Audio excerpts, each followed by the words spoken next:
So I'm James Tew, the CEO and co-founder of iVendi.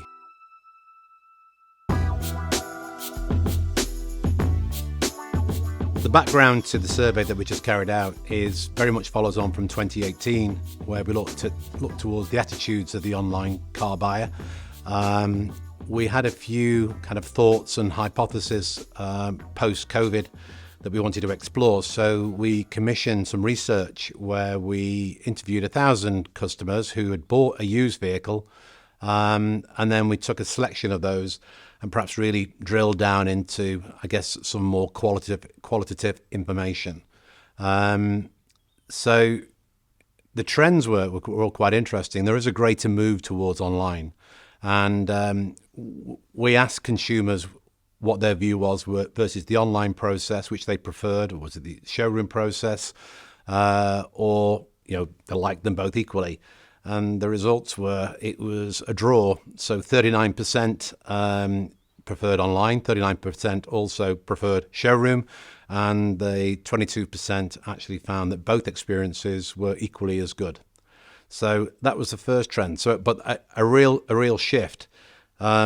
Obviously, the key question we asked is, with regards to your next vehicle purchase, how many customers would want to buy online? And 74% said they would buy online. So then we talked, okay, so what are we defining as buying online? And that was either a full end-to-end process where the order was completed online and the vehicle delivered to their home address, or alternatively, a click and collect model. Which would lead to an element of paperwork that could be concluded at the dealership as well. But the commitment to buy was made fully online. So yes, so I mean that's a big swing, around about 27% up from 2018. In terms of those trends afterwards, we looked at motor finance and asked a whole series of questions around funding the vehicle, which led to 47% of consumers saying that dealer finance was their first option. So that wasn't a huge surprise.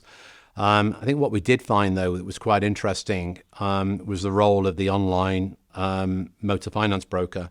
So 31% said that was an option for them, and that was something they would look at. And so that led us to drive more questions when we carried out the interview process, just to understand more around that with consumers. And clearly, some of the outcomes were that they found that 45% of consumers found it difficult to find motor finance on the dealer website. So a key takeaway there is raise the profile of motor finance. We also found that a lot of the motor finance options didn't perhaps embrace the whole credit spectrum. There are plenty of customers which are credit impaired. Indeed, a typical prime lender will decline half the business. So offering more choice is going to be imperative going forward. Offering near and non-prime lenders in the process makes far more sense.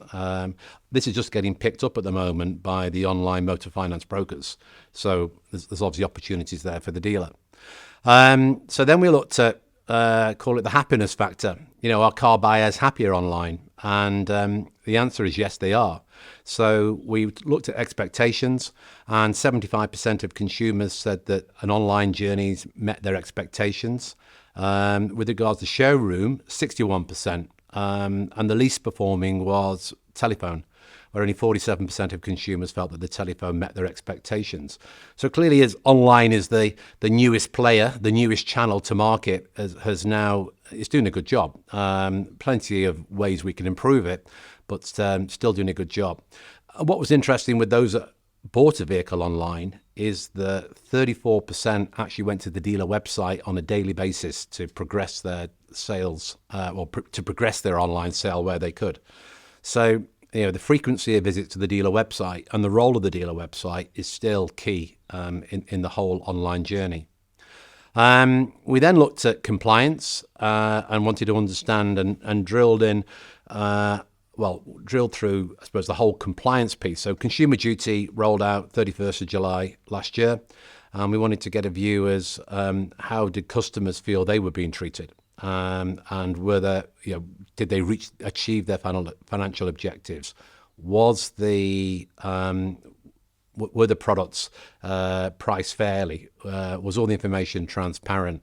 How was personal data handled? and were they informed what was going to happen in the process? And I think overall, everything, all the results were in the 80s. The top performing one was about the online finance journey, which achieved a 91% in terms of kind of approval rating. So it's something that is the best performing area. But overall, compliance looks pretty good. But like all these things, there's room for improvement. And then finally, it was the role of online tools and how they drive engagement with the consumer.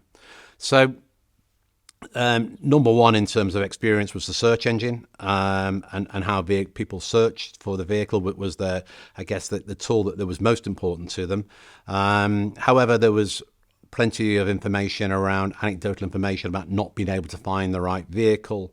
They wanted a 7-seater family car. They didn't know what a 7-seater family car was. So, websites are often refer to themselves as being research tools, but it's not always the case, because if you don't know what you want, how do I find it? And of course, we're seeing that now more with EVs. We've got lots of new brands, plenty of new models that are being launched, and consumers just don't know who they are and what they are. So things like context-based relevancy search is something that's going to have a bigger play going forward. When it comes to what tools were they most impressed with, the top 3 tools were finance calculators. So 35% of consumers voted for those. Number 2 was very much part exchange tools, and number 3, online reservation tools. So when it comes to part exchange tools, though, one interesting fact, and probably an area of improvement, was 51% of consumers wanted to get a part exchange valuation. However, only 44% actually could achieve that through the dealer website. So clearly an area of improvement, and one for all retailers to look at. With regards to kind of what's next, what does the research tell us? That clearly the showroom is still important, without doubt, and but online has kind of caught up, which hasn't taken that long to achieve. I think there's 3 key areas, though, moving forward. And if we look at where we are with the economy at the moment, I think everyone wants to, grow sales, but everyone's keeping an even closer eye on cost. So those online tools that consumers like, the online tools that consumers are impressed with, that stops them from leaving your site and going elsewhere, means that an investment in a website is certainly a hell of a lot cheaper than investing in a showroom. So have you got all the necessary tools there?